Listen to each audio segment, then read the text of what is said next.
Hi friends, ఈరోజు సత్యసాయి జిల్లా గోరంట్ల విలేజ్లో మేము ఫుడ్ పంచాము. అక్కడ మేము రోడ్ సైడ్లో వేరే కనిపిస్తుంటే వీళ్ళు చూసి పాపం మాకు కూడా మేము పొద్దుటి నుండి ఏం తినలేదు, మాకు కూడా కొంచెం ఫుడ్ సాయం చేయండి అంటే వీళ్ళకి కూడా మేము చేస్తున్నాము. వాళ్ళు అదే చెప్తున్నారు, మేము మార్నింగ్ వచ్చేస్తాము, మాకు చేసుకోవడానికి కూడా వీలుండదు, మీకేం శాలరీ వస్తుంది కదా అంటే మా శాలరీ వచ్చేది మా పిల్లలకి మాకు సరిపోవట్లేదు, శాలరీ మాకు సరిపోవట్లేదు, అందుకని మేము మార్నింగ్ వచ్చేస్తాము, మధ్యాహ్నం వరకు వర్క్ చేస్తాము, మీకు పుణ్యం ఉంటుంది, డైలీ మాకు సాయం చేయండి టిఫిన్ అని చెప్తుంటే మేము చెప్తున్నాము, లేదు మేము డైలీ ఒక్కొక్క విలేజ్కి వస్తాము, ఒకే విలేజ్కి డైలీ రాము అని చెప్తున్నాము.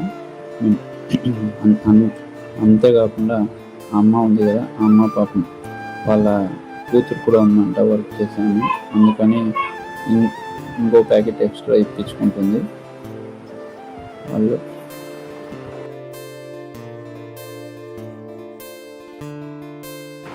ఈ పిల్లలు ఉన్నారు కదా, ఈ పిల్లలు కూడా వేరే పిల్లలు అక్కడ పూర్ వాళ్ళ పిల్లలు ఉంటే వాళ్ళకి పంచడానికి వెళ్తే వీళ్ళు కూడా వచ్చారు, అన్న మాకు కూడా ఇవ్వండి అంటే మేము వాళ్ళకు కూడా ఇచ్చాము. ఇక్కడ ఒక ఆమె ఉంది కదా, ఆమె పాపం పైకి కూడా లేవలేని స్థితిలో ఉంది, పాపము ఆమెకు కూడా ఇచ్చాము. ఈ పిల్లలు చాలా అంటే చాలా బట్టలు కానీ వీళ్ళకి వాళ్ళు మాతో ఒక మాట అన్నారు, ఆ మాటతో మాకే బాధ వేసింది. అన్న పాతవి ఏమన్నా బెడ్షీట్లు ఉంటే మాకు తెచ్చేయండి అన్న, చలి పెడుతుంది మాకు కప్పుకోవడానికి అని బెడ్షీట్లు అడిగారు.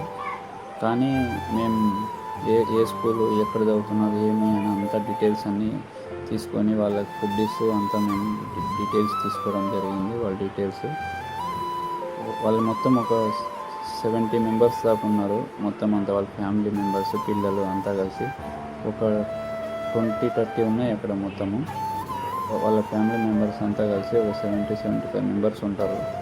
వాళ్ళు చిన్న చిన్న పిల్లలు ఉన్నారు, 3 years 4 years 5 years పిల్లలు ఉన్నారు, 12-13 years వాళ్ళు కూడా ఉన్నారు. పాపం దాంట్లో ఒక 7 మెంబర్స్ అసలు స్కూల్కే వెళ్ళారంట, రోడ్ మీద ఆడుకోవడానికి వెళ్తారంట. నేను అలా వెళ్ళకండి, నేను చదివిపిస్తాను అని వాళ్ళకి చెప్పాను, మీకు ఏం కావాలన్నా బట్టలు కావాలన్నా ఏమన్నా నేను ఇస్తాను, మీకు నేను చదివిపిస్తాను అని చెప్పాను. వాళ్ళ అమ్మ వాళ్ళు మీరు చదివించేటట్టయితే మాకేం ప్రాబ్లం లేదు, చదివించండి అని అన్నారు. ఇంతకుముందు కూడా వేరే వాళ్ళు మేము చదివిస్తామని మధ్యలో వాళ్ళు డ్రాప్ అయ్యారంట, వాళ్ళకి ఇబ్బంది అయిందంట, అందుకని మళ్ళీ వాళ్ళు పిల్లల్ని ఇంటి దగ్గరే ఉంచడం జరిగింది.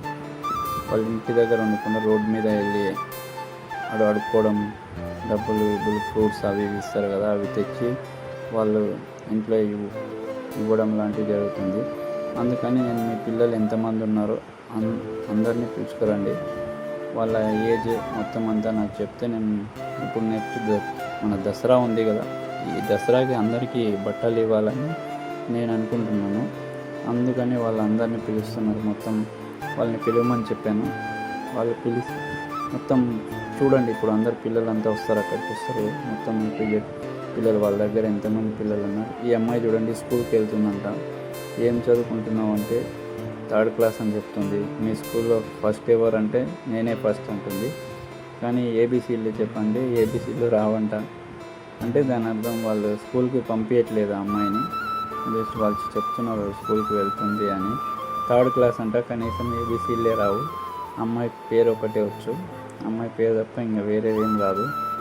నేను వాళ్ళకి ఇది 2nd time నేను ఇవ్వడం ఫుడ్. చూడండి, నా ఛానల్లో వీడియోస్ ఉంటాయి, నేను ఇంతకుముందు కూడా పెట్టాను. సేమ్ ఎంతమంది పిల్లలు ఉన్నారు అంతమంది పిల్లలు ఆ వీడియోలో కూడా ఉన్నారు, మొత్తం వాళ్ళే ఉన్నారు. అవి వాళ్ళు వేసుకున్న డ్రెస్సులు కూడా చూడండి, చాలామంది దాంట్లో సేమ్ డ్రెస్ వేసుకొని ఉన్నారు. వాళ్ళకి స్నానం చేయడానికి కూడా వాటర్ ప్రాబ్లం అంట, వాళ్ళకి అక్కడ స్నానం కూడా వాళ్ళు 4 or 5 daysకి ఒకసారి చేస్తారంట.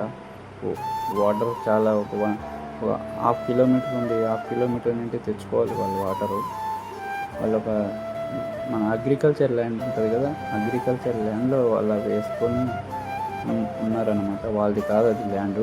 ఇప్పుడు ఆ పిల్లలందరూ లైన్గా ఉన్నారు కదా, నేను ఫోన్లో వాళ్ళ డీటెయిల్స్, వాళ్ళు ఎంతవరకు చదువుకున్నారు, వాళ్ళ ఏజ్, వాళ్ళ బట్టలు కొనడానికి ఏజ్ మొత్తం అంతా నేను రాసుకుంటున్నాను.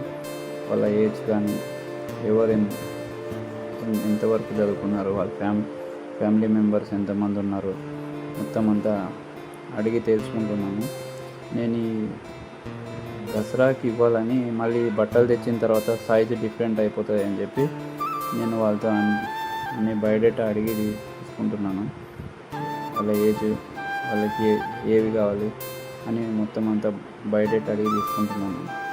ఇంకోటి ఏంటంటే నేను యాక్చువల్లీ అక్కడ లైవ్ పెడదాము, అందరు యూట్యూబ్లో చూపిద్దాము వీళ్ళ జీవనం ఎలా ఉంటుంది, వీళ్ళ లైఫ్ స్టైల్ ఎలా ఉంటుంది అని అందరికీ చూపిద్దాము అని నేను లైవ్ పెడదామని నేను లైవ్ పెట్టాను.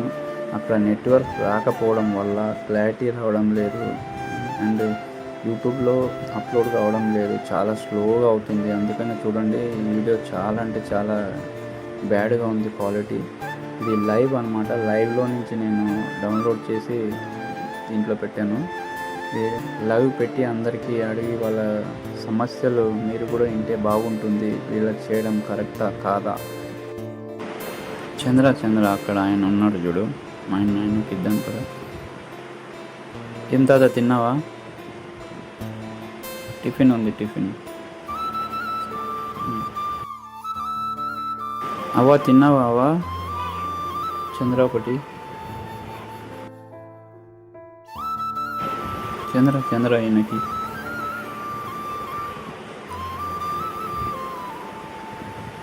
తీసుకో చంద్ర. ఇంకోటి పాపం ఇంకో మనిషి ఉన్నాడంటే ఇంకోటి. అన్న బీడీలు ఎందుకు తాగుతారన్న? బీడీలు అయితే హెల్త్ చెడిపోతుంది అన్న.